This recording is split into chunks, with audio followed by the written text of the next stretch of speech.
வணக்கம். என்னுடைய பெயர் எஸ்.ஜே. ராம் கார்த்திக். நான் கோடம்பாக்கத்திலிருந்து வருகிறேன். மதிப்பிற்குரிய ஐயா திரு வேலுச்சாமி அவர்களிடம் என்னுடைய கேள்வி. ஐயா வணக்கம். இலங்கை சம்பந்தப்பட்ட பிரச்சனை இல்ல, நம்ம காங்கிரஸ் அரசு அந்த நாட்டு அமைச்சர்கள் எதிர்கட்சி தலைவர்கள்கிட்ட சும்மா சுத்தி சுத்தி ஆலோசனை செய்து, ஏன் நம்ம நாட்டு அரசியல் கட்சிகள் கூட ஆலோசனை செய்ய வேண்டியதுன்னா அதை ஏன் செய்ய மாட்டேங்குது? பாராளுமன்றத்தில் இந்தியாவில் இருக்கக்கூடிய பல்வேறு அரசியல் கட்சிகளை ஒன்றாக சேர்த்து தனித்தனியாக நீங்களும் நானும் என்ன எதிர்த்தாலும் அதை விட வலிமையான ஒரு சக்தியாக உலகம் அங்கீகரிக்கப்பட முடியும் என்றால் பாராளுமன்றத்திலே இலங்கையை எதிர்த்து ஒரு தீர்மானத்தை கொண்டு வர வேண்டும் என்று காங்கிரஸ் அரசு முன்முயற்சி எடுத்தது. அதற்கு ஒவ்வொரு கட்சி தலைவரிடம் பாராளுமன்ற குழு தலைவரிடம் கேட்டது. சுஷ்மா ஸ்வராஜ் பிஜேபி தலைவர், எங்களுக்கு அதில் உடன்பாடு இல்லை, இலங்கை என்பது அந்த நாட்டுடைய உள்நாட்டு பிரச்சனை, ஈழம் என்கிற நாட்டை நாங்கள் ஆதரிக்கவில்லை, இந்த தீர்மானத்திற்கு ஆதரிக்க மாட்டோம் சொல்லிட்டார். சீதாராம் யெச்சூரி அவரும் முடியாதுட்டார். அதற்கு பின்னாலே பாராளுமன்ற குழுக்கு தலைவராக இருக்கக்கூடிய பல்வேறு கட்சி தலைவர்களை அழைத்து நம்முடைய சபாநாயகர் மீரா குமார் ஒரு கூட்டத்தை நடத்தினார். அதிலே திராவிட முன்னேற்ற கழகத்தை போன்ற கட்சிகள் ஆதரித்து நாங்கள் வாக்களிக்கிறோம் என்று சொன்னார்கள். ஆனால் பெரிய கட்சியாக இருக்கக்கூடிய பிஜேபி அதை ஏற்றுக்கொள்ள முடியாது என்று வெளியே வந்தது. முயற்சி எடுக்கவில்லை என்பதல்ல, முயற்சி எடுத்தது காங்கிரஸ். அதற்கு யாரெல்லாம் ஒத்துழைக்கவில்லை என்பதை இப்போதாவது இந்த தேர்தலிலாவது தமிழ்நாட்டு வாக்காளர்கள் புரிந்து கொண்டு விட்டால் நீங்களும் உருப்படலாம், நானும் உருப்படலாம், உலக தமிழர்களும் உருப்படலாம். ஐயா வணக்கம். என்னோட பேர் ஆசா திருமலை, குன்றத்தூர் பகுதியிலிருந்து வரேன். என்னோட கேள்வி ராதாகிருஷ்ணன் ஐயாவுக்கு. ஐயா, கடந்த ஓராண்டுக்கு முன்னாடி வரைக்கும் மத்திய அரசுல நீங்க கூட்டாதான் இருந்தீங்க. அப்பெல்லாம் போராட நீங்க இப்ப எதுக்காக போராடுறீங்க? இதுலயும் அரசியல் உள்நோக்கம் இருக்கா? இல்லங்க, நீங்க தவறா புரிஞ்சுக்கிட்டீங்க. வரலாறு பார்க்கணும். 1956 முதல் தீர்மானம் இலங்கை தமிழ் பிரச்சனை கொண்டு வந்ததே அண்ணா காலத்துல திராவிட முன்னேற்ற கழகம். ஐநா மன்றத்துக்கு போகணும் தூத்துக்குடி பொதுக்குள்ள அண்ணா காலத்துல முதல்ல திமுக முன்மொழிஞ்சது. கொஞ்சம் பாத்துக்கிட்டு நான் சொல்றத கொஞ்சம் வெறுபா பேசுறது கொண்டு வந்தது. அப்ப அண்ணா காலத்துல கலைஞர் முன்மொழிஞ்சாரு. 83 பின்னாடி 77 ஒரு அங்க சம்பவம் நடந்தது. அப்ப கண்டிச்சு கடற்கரை கொடுத்த ஒரு தீர்மானம் போட்டோம். அதுக்கப்புறம் 89 நாங்க ஆட்சிக்கு வந்தோம். வந்த உடனே நாங்க விடுதலை புலிகள் ஈழ தீவிரவாதிகளுக்கு இடம் கொடுத்தோன்னு எங்க காட்சி சந்திரசேகர காலத்துல கலைக்கப்பட்டது. நாங்க கொடுத்த விலை அதிகம். கொஞ்சம் கேட்டுக்கிடுங்க. அப்போ எங்க ஒருத்தர் 4-5 பேர் இறந்தாங்க போலீஸ் காவல்ல. ராஜீவ் படுகொலைக்கு சம்பந்தம் பண்ணு விளாத்தி குளத்துல போசன் ஒரு இளைஞரணி செயலாளர், தூத்துக்குடி மாவட்ட இளைஞரணி செயலாளர் முரசொலி அலுவலகம் நொறுக்கப்பட்டது. அது கலைஞருடைய பிரச்சார ஊர்தி நொறுக்கப்பட்டது. 2 சட்டமன்ற உறுப்பினர் தான் நாங்க ஜெயிச்சோம். ராஜீவ்காந்தி கொலை பாவம் எங்க மேல விழுந்து நாங்க சம்பந்தம் இல்ல. ஏன் நாங்க ஆட்சியில் இருக்கும் போல பத்திரமா வந்தாரு, பத்திரமா போனாரு.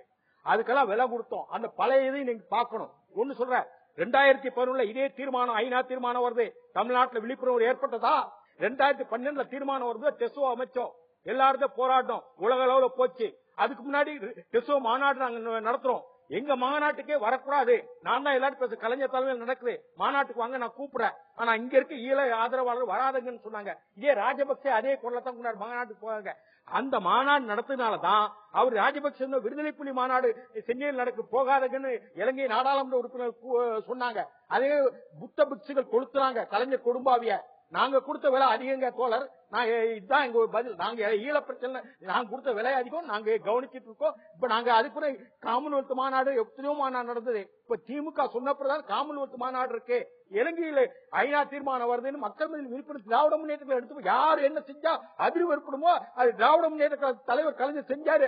அதுக்கான அசைவும் அந்த அதுக்கான உயிர்மையும் இன்னைக்கு இருக்குது. அதை நீ புரிஞ்சுக்கிட்டு ஏதோ குட்ட போது 19 குற்றச்சாட்டு வைக்காதுங்க, மன்னிக்கணும். ஐயா, நான் கேட்ட கேள்விக்கு பதில் சொல்லிட்டேன். அதான் பதில். ஐயா வணக்கங்க. நான் சிவகங்கை மாவட்டம் பிள்ளையார்பட்டி கிராமத்துல இருந்து வந்திருக்கேங்க. தமிழக அரசு முதல்வர் ஜெயலலிதா அவர்கள் ஒரு தீர்மானம் கொண்டு வந்திருக்காங்க. இலங்கையில் நடந்தது ஒரு போர்க்குற்றம் தான் அப்படின்னு சொல்லி அறிவிச்சிருக்காங்க. அதையா மத்திய அரசு ஏத்துக்கிட்டு அமெரிக்கா கொண்டு வர தீர்மானத்துக்கு செவி சாய்க்க மாட்டேங்குது. மக்களோட ஒரு மன வலியை அவங்க புரிஞ்சுக்க மாட்டேங்கிறாங்களா? அதை நீங்க மனித நேயம் மூலியமா நீங்க எப்படிங்க பாக்குறீங்க? மிக அடிப்படையான ஒரு அரசியல் பிரச்சனை இதுல இருக்கு. நண்பர் வேலுச்சாமி மீண்டும் மீண்டும் என்ன சொல்லிட்டு இருக்கிறார்னா, தமிழ்நாட்டு மக்களுடைய பிரதிநிதிகள் ஒன்றாக கூடி அழுத்தம் தரவில்லை இந்திய அரசுக்கு, எனவே அது கேட்கவில்லை. ஆனால் வடநாட்டில் இருக்கிற ஒரு ஆரிய கூட்டம் வலியுறுத்துகிறது, அதன் பால் போகிறார்கள் என்ற ஒரு பேலன்ஸ் ஆஃப் போர்சஸ் ஒன்று சொல்றார். நான் கேட்கிறேன், பாலஸ்தீனத்துக்கு ஆதரித்தார்கள், வியட்நாமுக்கு ஆதரித்தார்கள். எந்த பாலஸ்தீனன் இவர்கிட்ட கோரிக்கை மனு கொடுத்தான்? எந்த பாலஸ்தீன மக்கள் இங்க வந்து போராடினார்கள்? தாங்களாகவே அநியாயம் நடக்கிற போது பாதிக்கப்பட்ட மக்கள் பக்கம் போகிற ஒரு பார்வை இருந்ததாக சொல்லுகிறீர்கள். பிறகு எல்லாரும் சேர்ந்து இங்க போராடினாதான் அவன் கேட்பான் அப்படின்னா என்ன அர்த்தம்? அது கண்ணுக்கு முன்னால் நடந்திருக்கிற இனப்படுகொலை தெரியாது, எங்கேயோ நடக்கிற பாலஸ்தீனத்திற்கு பின்னாலே இவர்கள் போவார்கள் என்று சொன்னால் இது என்ன பொருள்?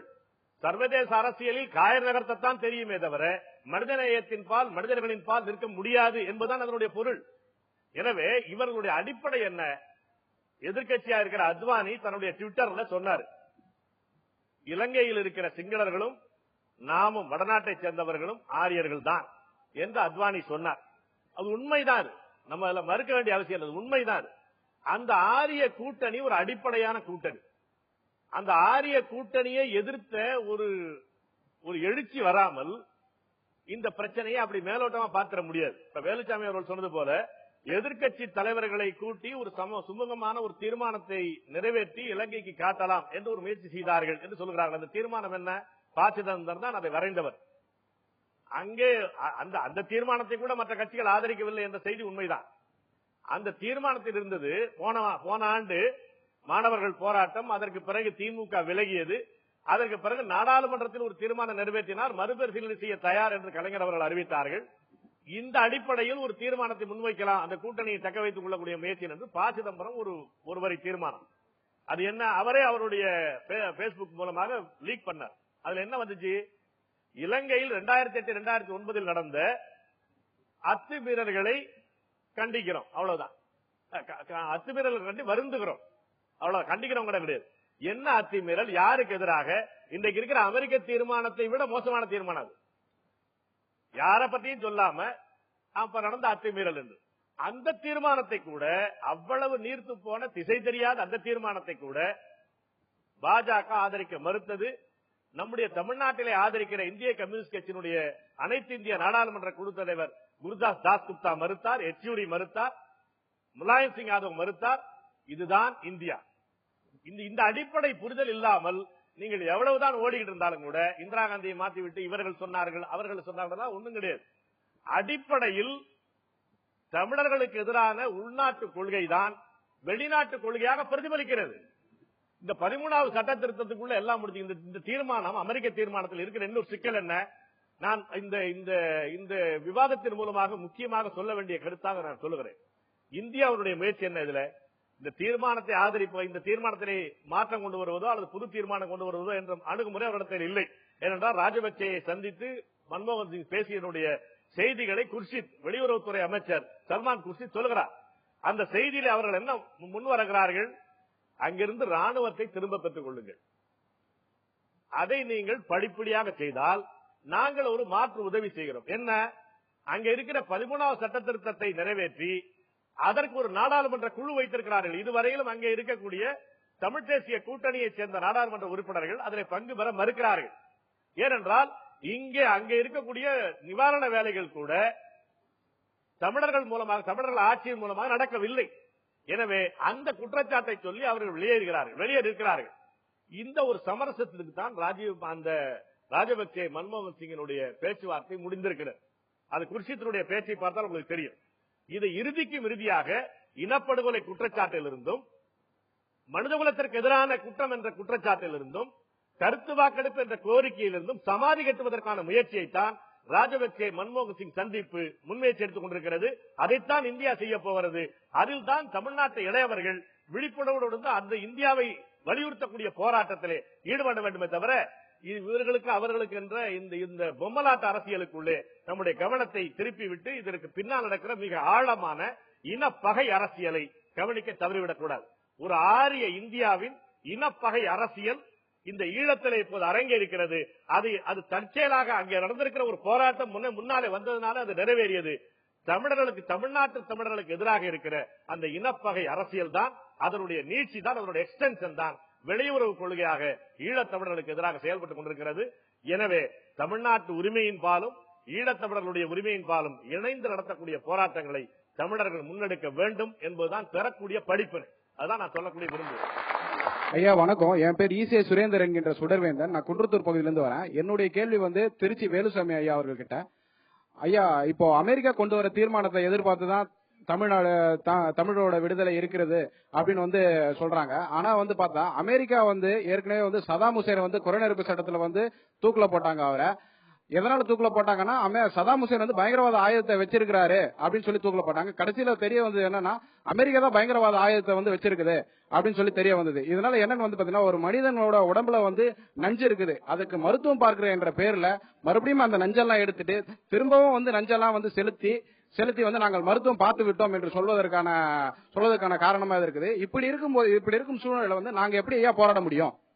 நம்முடைய பார்வை இதில் நியாயம் இருப்பதை போலவே வடக்கே இருக்கிற சில பேர்கள் சிங்களவர்கள் வேறு யாரும் அல்ல, இந்தியாவிலிருந்து குடியேறிய ஒரிசா பீகார் பகுதியிலிருந்து குடியேறிய ஆரிய வம்சாவளியினர் என்று அங்கே சொல்வது ஒன்று.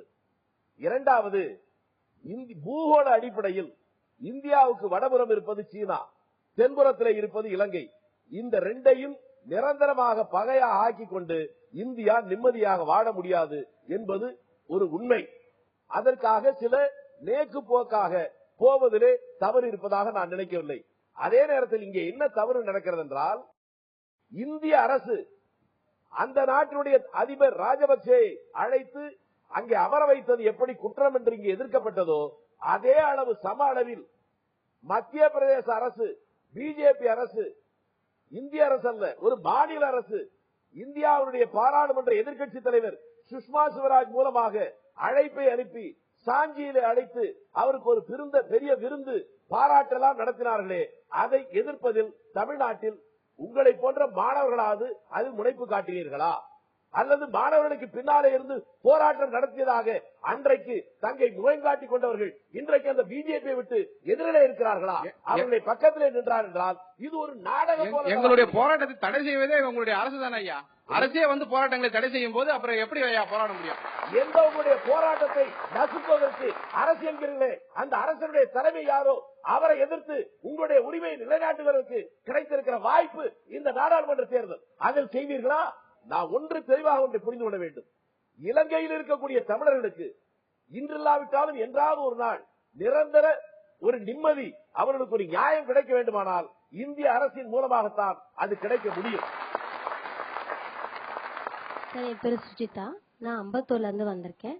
ஐயா, நான் உங்ககிட்ட ஒரு கேள்வி கேட்கிறேன். இலங்கையில அப்பட்டமான மனித உரிமை மீறல் வெளிச்சத்துக்கு வந்தது. ஆனா ரஷ்யா, சீனா அவங்களுக்கு ஆதரிக்கிறாங்க. ஏன் ஐயா? இலங்கை தமிழருடைய நலனை விட, மனித உரிமை ஆர்வத்தை விட தங்களுடைய ஆளுமை நிலைநாட்டப்பட வேண்டும். இந்து மகா சமுத்திரத்திலையும் இந்திய சமுத்திரத்திலையும் தென்கிழக்கு ஆசியாவிலையும் காட்ட வேண்டும். போட்டோ போட்டி சீனா, ரஷ்யா. அப்ப வீரபாண்டி சொன்னாரு, நான் வருத்தப்படுறேன். அப்ப கியூபா எதுக்கு ஆதரிக்குது? அந்த கம்யூனிஸ்ட் சார்ந்த நாடு அத்தனை ஆதரிக்குது. அது ஒரு பிளாக் ஆயிடுச்சு. கம்யூனிஸ்ட் பிளாக், வெஸ்டர்ன் பிளாக், மேற்கத்திய நாடுக்கு பிளாக் ஆயிடுச்சு. இது ரொம்ப உலக ஆரோக்கியமான அரசியலுக்கு, சர்வதேச பன்னாட்டு அரசியலுக்கு இது நல்லது இல்ல. இலங்கை தமிழ் பகடக்காய் ஆக்குறாங்க. இன்னைக்கு அங்க இலங்கையில என்ன நடக்குது? நேற்று எக்ஸ்பிரஸ்ல எழுதியிருக்கான், இப்போ ராஜபக்ச அங்க நிம்மதியா இருக்குங்கிறாங்க.